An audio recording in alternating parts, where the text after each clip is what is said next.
can tell you people they were the devil's children. Greetings from Castle Goring, from Nikki, Aurora, and from me. Well, today we are going to have some fun. We are going to have Mr. Piggles flying all about the place. Isn't he wonderful? He was knitted and given to me by someone. Isn't it beautiful? And we also have our old flying pig accompanying Mr. Piggles everywhere, as we have flying pigs going whoosh, whoosh, whoosh, whoosh, whoosh. Oh, to such an extent that I think I am going to have to ask Mr. Justice Fancourt to come for a dine and sleep, and I am going to serve him nothing but pork. And maybe even a few H&M porky pies. Well, without further ado, let us plunge right in with what Patricia Francis has to say. Dear Lady C, here in the US, the word is that King Charles is paying Harry's legal fees for all his preposterous cases in the UK. Is there any truth to this? I cannot believe the King would finance cases against his own government or UK businesses. You're right to not believe it. It's utter rubbish. And as we all know, there are many publications in the US that oblige Harry, Meghan, William Morris Endeavour, previously Sunshine Sachs, and every other propagandist who is a graduate of the Joseph Goebbels School of presenting lies as the truth. The King does not pay Harry's legal fees. Not at all. It would be too incredible for the King to be paying Harry to create havoc in his own family and in his own government and in his own legal system. Of course, people who believe rubbish like that are along the lines of those who print it. And those who print it are along the lines of Goebbelian propagandists. Let's leave it at that.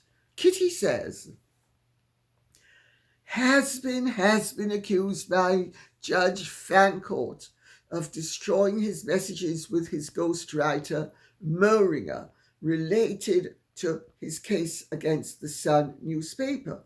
Even the drafts of the book have been destroyed. How convenient, in our quotation marks. He deletes all the messages and then files the case, or does it simultaneously, knowing those messages would be relevant, and then uses an excuse of privacy and the royal family's position as the shield to cover himself. Now the King's private secretary, Clive Alderton, and Michael Stevens, the keeper of the Privy Purse, have been dragged into this lawsuit, asking them to disclose any relevant information emails has been. Well, the British royal family now officially become a part of this case, even if they didn't file it. Congratulations, quotation marks. All that pandering by the King has paid off. His younger son won't rest until whatever's left of the British royal family and its reputation is ruined.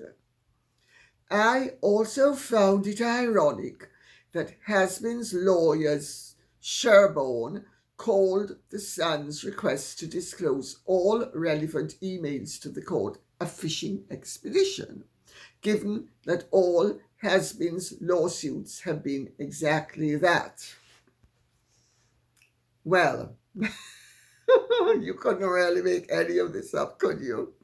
I mean, this is all so fantastical that you actually have to ask yourself, who is the author of all of this ridiculous nonsense?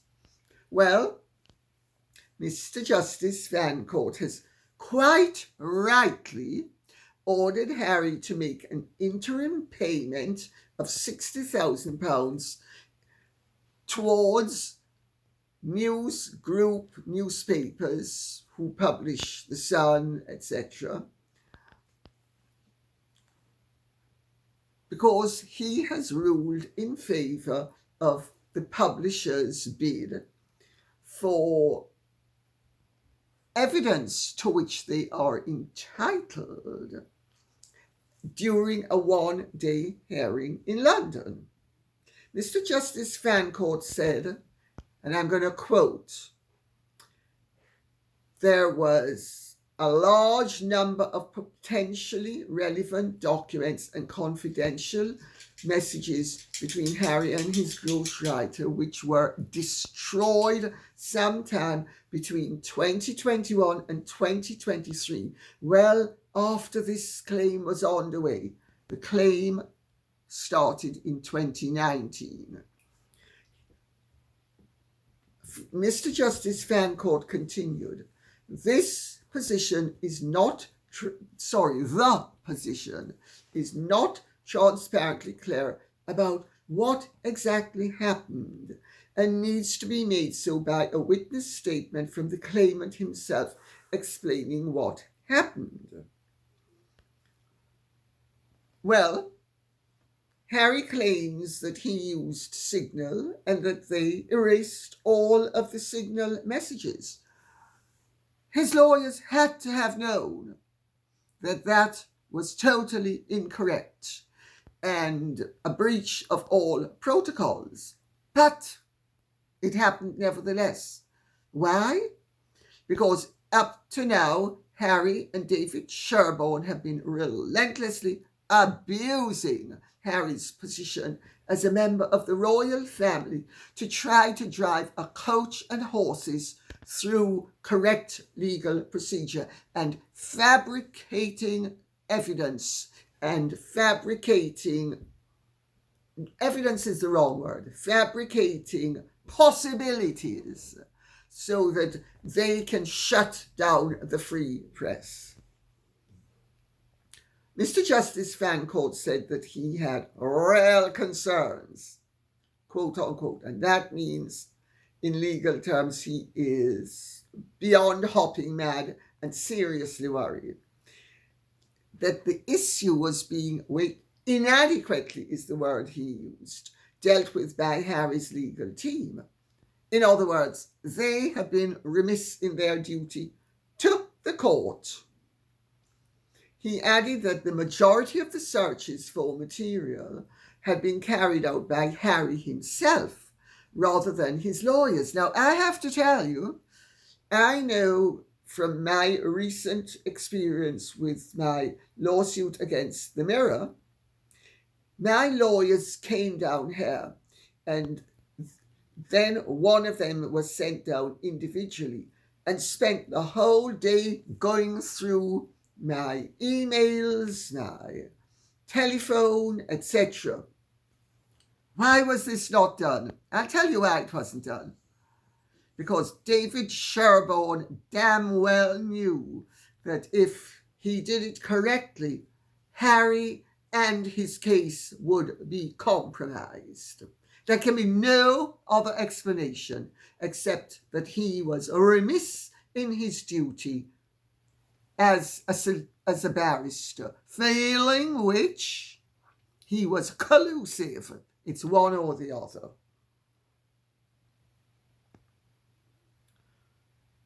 Mr. Justice Fancourt said that Harry had only disclosed 5 documents as being relevant, and that this was rather remarkable and gives me cause for concern about the disclosure exercise. Well,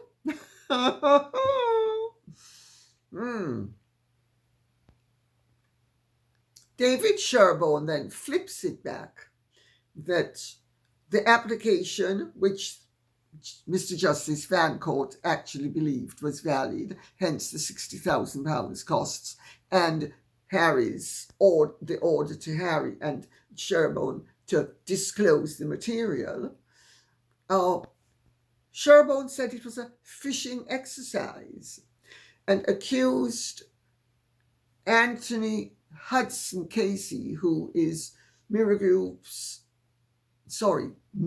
Group's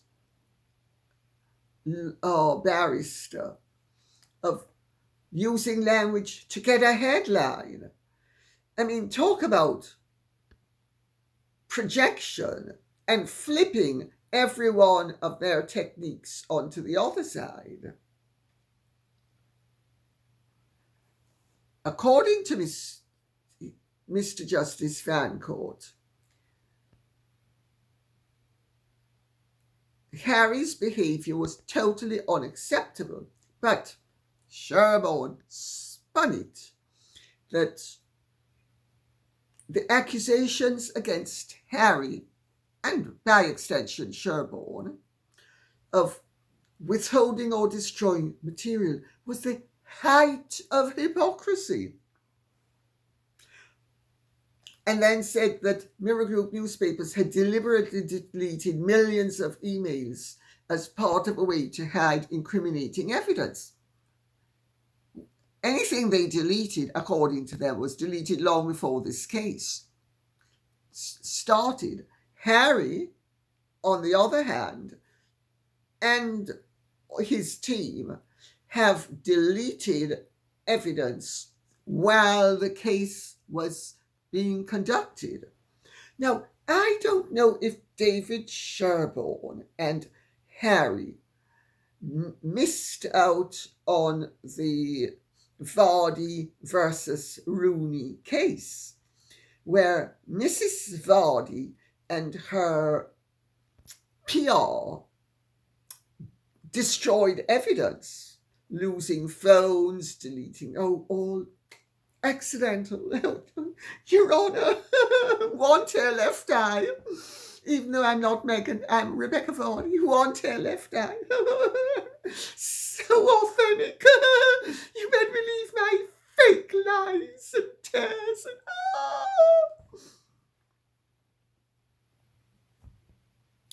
Look at what happened to Rebecca Vardy.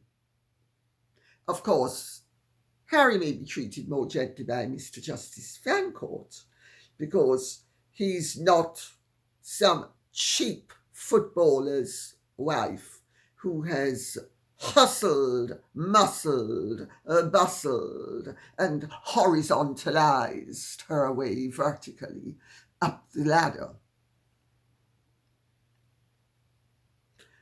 One man at a time. Husbands, Peter Andre, about whom she was extremely disparaging. Well, Sherborne went on about the fact that Harry's sjpkp.com email account had thrown up 30,000 results, of which only a handful might possibly be relevant. Well, if I recall correctly, and I'm very untechnological, there's a search bar and you simply put in the words and it all is done automatically. But according to Sherborne, the process took 130 hours and cost about £50,000. Good. That's the price you pay when you bring frivolous lawsuits trying to shut down the freedom of the press. That's what happens if you and your client have to pay, well, you're not paying because you're the lawyer, you're being paid no matter what. But if the client pays, so much the better. Well, Mr. Justice Fancourt also granted Mirror Group newspapers, newspapers. I keep on saying Mirror Group because I sued Mirror Group. It's News Group. Their request that Harry's former solicitors, who are the royal solicitors, Harbottle and Lewis, and members of the royal household, that is Sir Clive Alderton, the King's private secretary and right-hand man, and Sir Michael Stevens, the keeper of the Privy Purse. They all provide the proof, and they all provide whatever turns up in way of searches on what Sherborne said was a fishing exercise. Sherborne doesn't seem to understand that when he is trying to extract information, and on trumped up matters, that it's not noble, and that when the other side is trying to enforce its legal rights, it's not a fishing exercise, it is the execution of the law. So, Nexus Studio says, "Hi, Lady C, would you comment on the huge news stories I'm hearing today about Harry deliberately destroying messages between him and his book's writer regarding information relating to allegations he made against the Sun newspaper? The court in the UK is very upset with Harry for being arrogant, not being present and skirting around the allegations. Well, Harry spent his whole life, my dear, dodging bullets, so maybe he's going to finally be nailed, to mix my metaphors. Also, Harry's lawyer is also showing how slimy he can be. Well, believe me, my dear, he would be able to show an eel how it should be slippery. How slimy he can be by telling the judge a lie that Harry never discussed the newspaper issues via tangible evidence, but only through phone chats. Harry's as innocent as Meghan, and David Sherborne, of course, is a champion for truth, justice, censorship, and the deprivation of people's civil liberties. Evidence was found from the writer himself, that's J.R. Moringer, in an earlier New York Magazine interview that he and Harry constantly texted about this very allegation while developing the book. It's outrageous, the lies. Thankfully, and here we come to the nitty-gritty, mercifully. Thankfully, the USA news media are now throwing Harry on the coals to roast in his lies. Entertainment Tonight made headlines today, as did AP and other major news organizations. This news destroys Harry's reputation in the mainstream population, as it was announced online all day. A pity no mention was made of Meghan. She is seen as being innocent.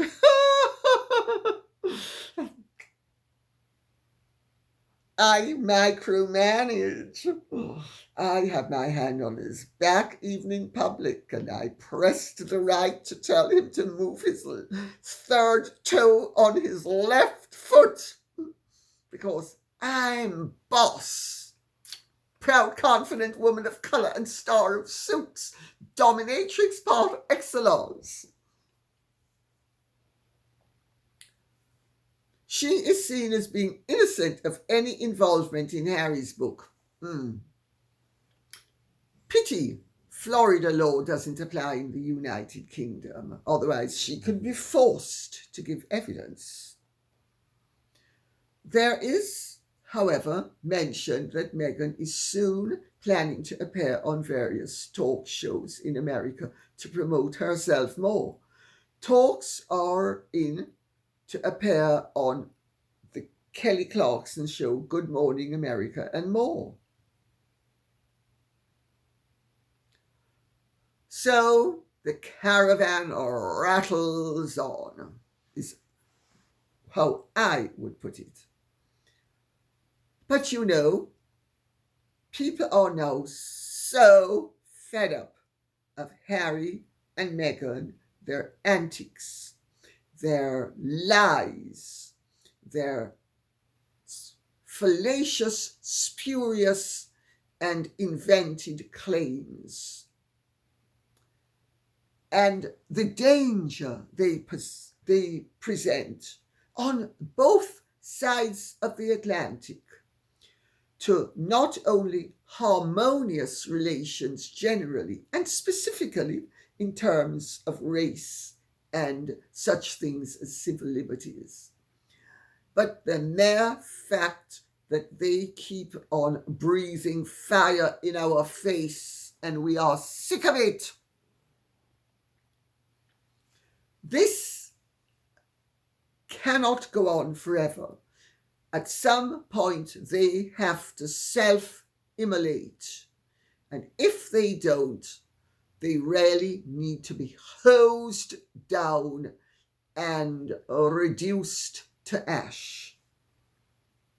Jeanette Martinez says, Hello. After today's news of Harry destroying evidence, when is Charles and his court going to say enough is enough and allow his son to get his rightful deserts by the courts dismissing all his faux cases? According to some beliefs, it's Charles who is paying for all of Harry's legal issues and daily security expenses. Are you privy to what is actually going on, and how much more can the royal family allow the black sheep Harry to continue to embarrass and bring down the monarchy to shame? Inquiring minds would love to know. Well, I've answered the fact that the king is not paying for Harry's legal representation. The king cannot intervene in the legal process whereby a citizen of this country or anybody else who is a resident or non-resident has the right to issue legal proceedings, and the law is obliged to take its course without interference from the crown, because the crown is the very thing that the law is the embodiment of. It's Rex versus Regina versus whatever. It is, the king cannot shut down the legal process. It would be entirely wrong of him to do so. And I'm gratified and delighted to see that he would resist that temptation, no matter how much people in the public arena would like to see him do so, because to do so would be an abuse of the law and abuse of Harry's legal rights. Now, if Harry continues with these frivolous lawsuits, at some point, maybe he will be declared a vexatious litigant. I don't think it's going to happen. I don't think it's going to happen because, first of all, he's the king's son. That's a very important first of all, incidentally. And secondly, he is a cash cow for the legal process.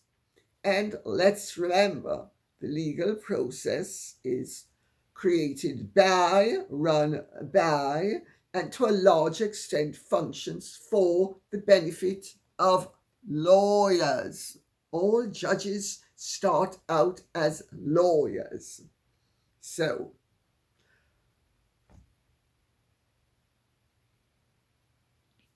the king is on record as having complained to the late Queen that Harry was treating him as if he were a bank, and that he was resisting Harry's pleadings and dodging Harry's phone calls.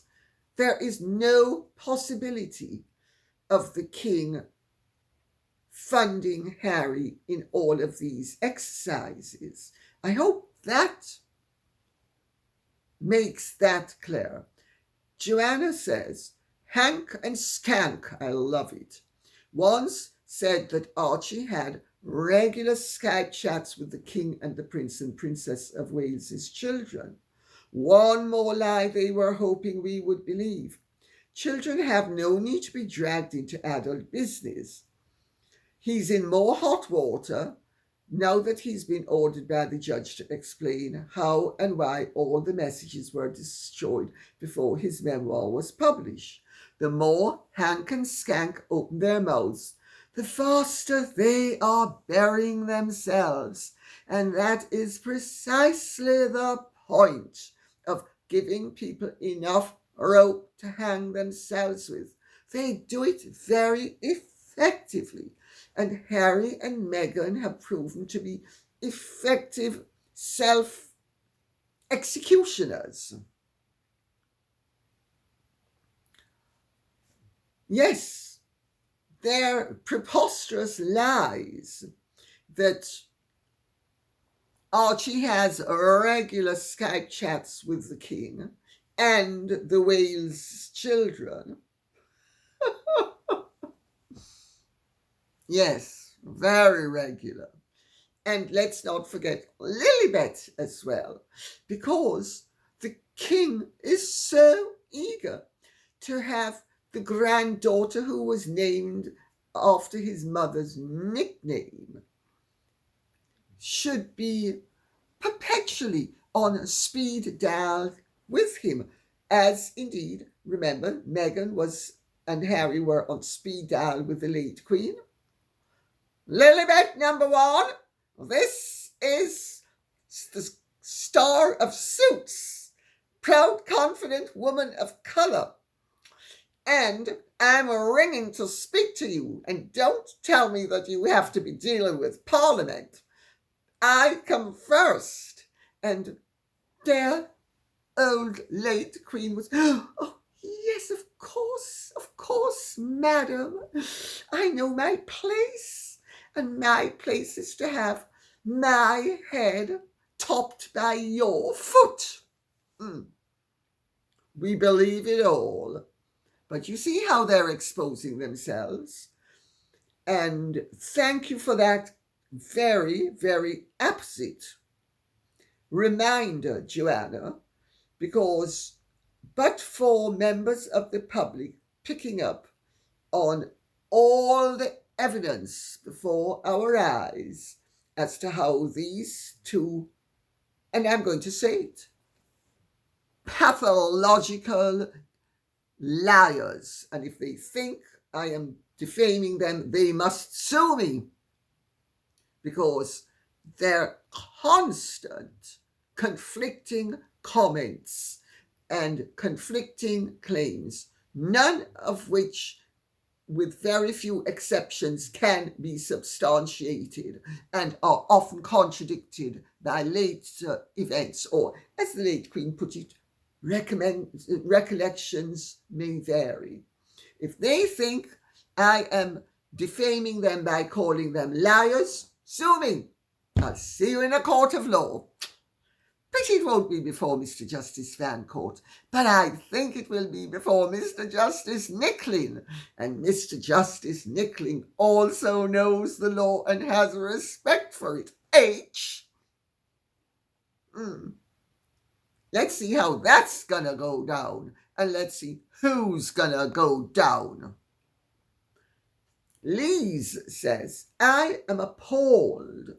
Pat Tillman was a model of courage and service. Shame on anyone who has the brass balls to compare themselves to this fine patriot. You are referring to the award that Harry is slated to receive in a few days, less than 2 weeks from now, if I remember correctly, for services he has done via Invictus to the veterans community. Because, of course, Pat Tillman, who was an NFL football star, volunteered, went into the army, and died aged, if I remember correctly, something like 24, killed by friendly fire in Afghanistan, if I am not mistaken. I could be mistaken there, but where he was killed, but he was definitely killed by friendly fire. Tragedy. Fine young man, thought he was going to volunteer for the greater good and ended up paying with his life with friendly fire, and his family have created this wonderful award, and Harry is being given an award. Well, I have nothing against any award that is given that would somehow benefit the veterans. My ball on the 20th of July is going to be in aid of care for veterans in the United Kingdom. So I think it actually is a pity that the Tillman Award has been given to Harry. I really do. But if it benefits the veterans somehow, I will swallow that draught of what is a very bitter tasting medicine.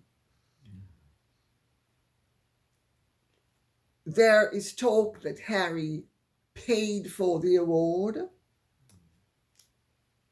I am not so sure that he would have needed to pay for the award. I personally think Harry should be made to stand down from being patron of the Invictus Games. It was never his original idea alone. He certainly didn't implement it. He has taken the credit for something that is the creation of others, and they have willingly allowed him in the past to assume a degree of credit that he should not have ever, well, he was never entitled to, let's put it that way. And I think he is now far too controversial and far too discredited a figure to head up something like the Invictus Games. I would like to see someone else heading it up, but I don't think that's going to happen in the next 2 weeks. So, Carol Lamont says, Dear Lady C, challenge accepted. Recently, I attended at the National Portrait Gallery and came across an intriguing painting of Gertrude Elizabeth, Lady Colin Campbell, 1857-1811. She sounds like she lived an interesting life. I'd like to hear your take on her. Her portrait really captured my imagination, as it ought to have. The Baldini of Gertrude is a stunning portrait. As a picture in its own right, it is fabulous. As the representation of a fabulous woman, it is also stunning. Now, Gertrude Elizabeth Blood, Lady Colin Campbell, was somebody who actually I have covered on the members channel. So I'm going to ask members if they want to just skip over this, because this is the last question. So just go to the end if you don't want to be bothered to listen again, because I think those who were not privy to what I said deserve to hear something, because she was a fabulous woman. She was highly intelligent. She was very well educated at a time that women were not well educated. She was from an Irish Gentry family.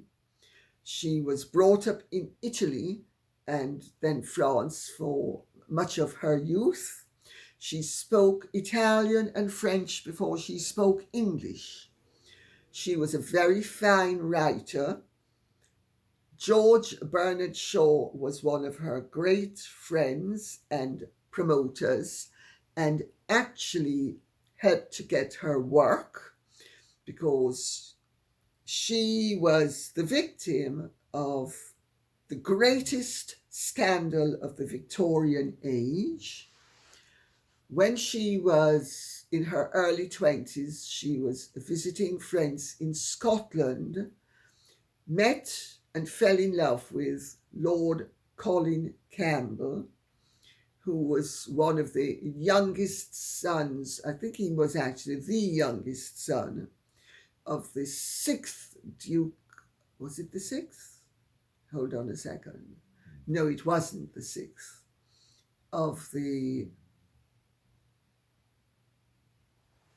9th Duke. 8th Duke of Argyll. 9th, 8th. I'm confused now. Oh, let me figure this out. Neil Dermot was the 10th. John was the 9th. The 8th Duke of Argyll. He was the brother of the 9th Duke of Argyll. He was a Liberal MP and he was a barrister. They met, they fell in love.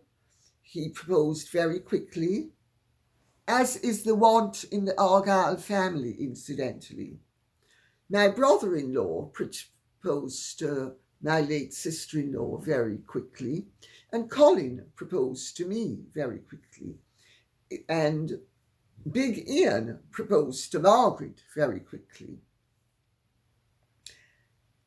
It seems to be an Argyll family tradition, but anyway,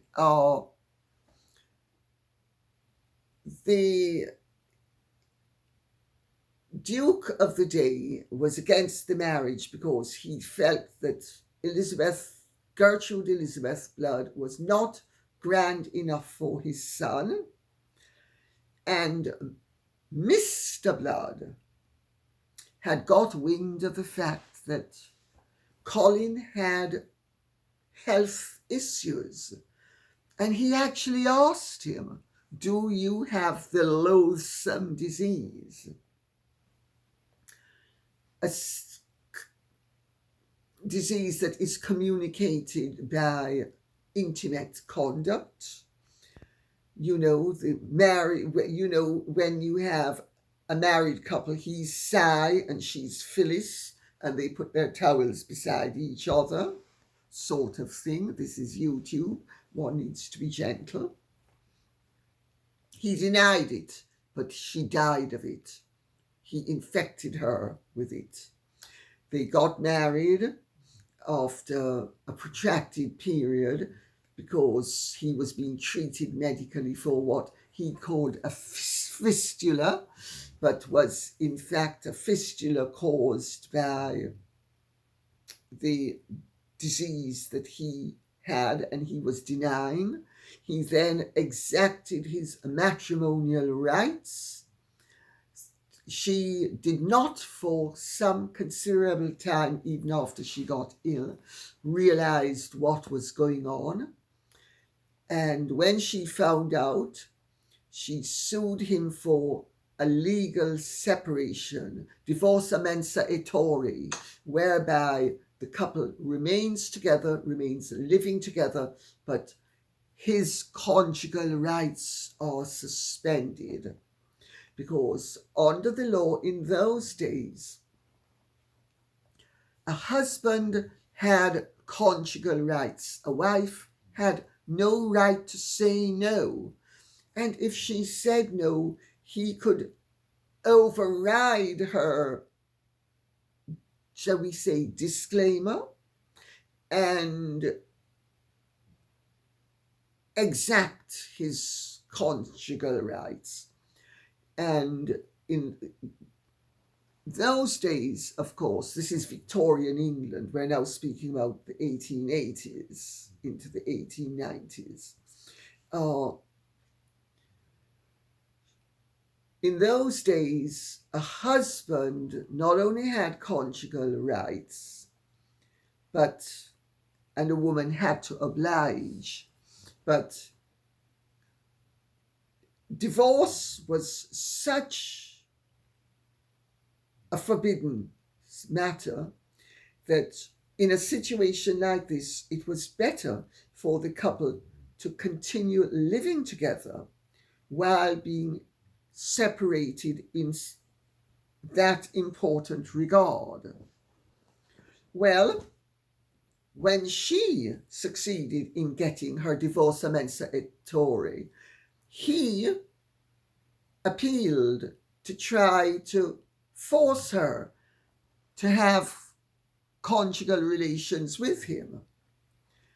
And when she won the appeal, and it became obvious that there was no way they could live together with civility, she went to Paris with her mother, and he tried to get her arrested in Paris on a trumped-up charge and thrown into prison with harlots, etc. That failed. Then she got wind of the fact that he was trying to divorce her by trumping up a charge of adultery, citing 3 correspondents, and she quickly got in a petition citing him for adultery with one of the maids. Well, the case took, I think, 3 years to trundle through the courts. It's the longest, nastiest, and costliest divorce in English legal history. Still taught in law school. She could not prove adultery. He could not prove adultery. So they remained married. But as soon as the divorce and the scandal it caused was tremendous, because their sister-in-law was Princess Louise, Queen Victoria's daughter. So there was a connection to the royal family. And even today, a divorce of that nature without a royal connection would cause a sensation. And in those days, it caused the hugest sensation possible. Well, both of them were destroyed socially, but she was only destroyed socially in terms of society, because she was extremely intelligent, extremely capable. She was a good writer. She forged a career for herself as a writer and editor. She edited the Literary Review. She was friends with Whistler, George Bernard Shaw, etc. And she earned a living. She lived in Carlisle Mansions just by Victoria Station. And tragically, the disease with which he infected her killed her at the age of 53, by which time she was a cripple, notwithstanding the fact that she had been wonderfully athletic. She used to write books on walking, fencing. It also, the disease destroyed her looks. So it didn't only destroy her life and her health, it destroyed her looks. And she died age 53. So I have a great deal of empathy as well as sympathy for my predecessor. She lived her life with courage and grace, and she was an exemplary example of how you can flourish, notwithstanding the fact that an evil husband tries to destroy you.